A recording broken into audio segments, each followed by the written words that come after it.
Hello, Steve Horton, Horton & Sons. Here we have a W Horton box lock made in 1904. It's got the Glasgow name on it, although it is a Birmingham box lock. Without going into all the history, which is on our website, which is you can read at your leisure. This is a standard English box lock. Anson and Dealey action, safegate ejector works perfectly, tight as a drum. What we've got, it weighs £6 5 ounce, 28-inch barrels.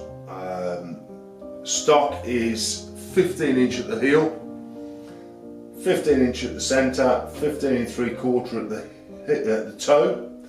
It's an 1/8 of cast for right-hander.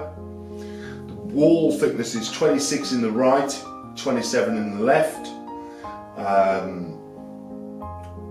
Right bore is 736, left bore is 737. It's choked imperial cylinder and skeet.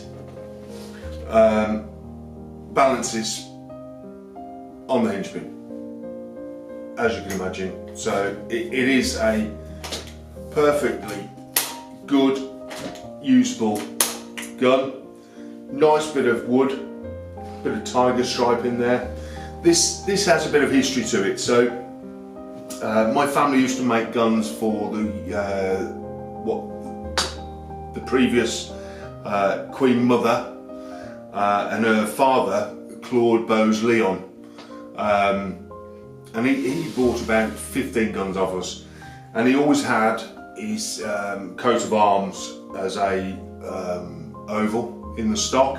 Unfortunately, I bought this back from someone and they took that out, unfortunately. So what we have is a blank oval, which is a very large oval, which would have normally had his coat of arms in there. So unfortunately that's missing. But nevertheless, very serviceable, very usable box lock. And it's meant to be used to be sat on a shelf, looked at. It's not that type of gun. Yeah, you'll see from the close-up video and the photos, it's a beautiful gun to own.